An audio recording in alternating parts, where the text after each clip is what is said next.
मखसूस नशिस्त supreme court ने नून league की दरख्वास्त को नंबर अलॉट कर दिया है। नून लीग की नज़रसानी दरख्वास्त को CRP 312 नंबर अलॉट किया गया है। बिल्कुल, ज़राए के मुताबिक नून लीग के अलावा किसी फरीक ने नज़रसानी दरख्वास्त दायर नहीं की। मजीद तफसीलात जानेंगे जुल्करनैन इकबाल से। जुल्करनैन, आगाह कीजिएगा। नून की जानिब से मुहर्रम की छुट्टियों से कबल ये नजरसानी दरख्वास्त दायर की गई थी। 8 मुहर्रम को दरख्वास्त दायर की गई थी, जिसके बाद छुट्टियों के बाद अब उसको प्रोसेस किया गया। वो प्रोसेस के बाद रजिस्ट्रार ऑफिस उसको बाकायदा नंबर अलॉट कर दिया है और नंबर अलॉटमेंट के बाद ये मामला फिक्सेशन की तरफ जाता है।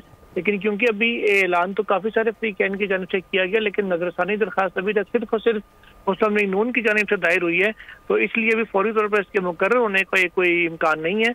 अलबत्ता रजिस्ट्रार ऑफिस ने जो अपनी ज़ाब्ते की कार्रवाई थी वो मुस्लिम लीग नून की दरख्वास्त पर मुकम्मल कर दी है। जी ठीक है जुल्करनैन, आपका बहुत शुक्रिया। आपको बताएं कि मखसूस नशिस्तों की PTI को अलॉटमेंट का मामला है। रजिस्ट्रार ऑफिस सुप्रीम कोर्ट ने नून लीग की दरख्वास्त को नंबर अलॉट कर दिया है। नून लीग की नजरसानी दरख्वास्त को CRP 312 नंबर अलॉट किया गया है। ज़राए के मुताबिक नून लीग के अलावा किसी फरीक ने नजरसानी दरख्वास्त दायर नहीं की है। सब्सक्राइब करें और बेल दबाएं ताकि कोई खबर रह न जाए।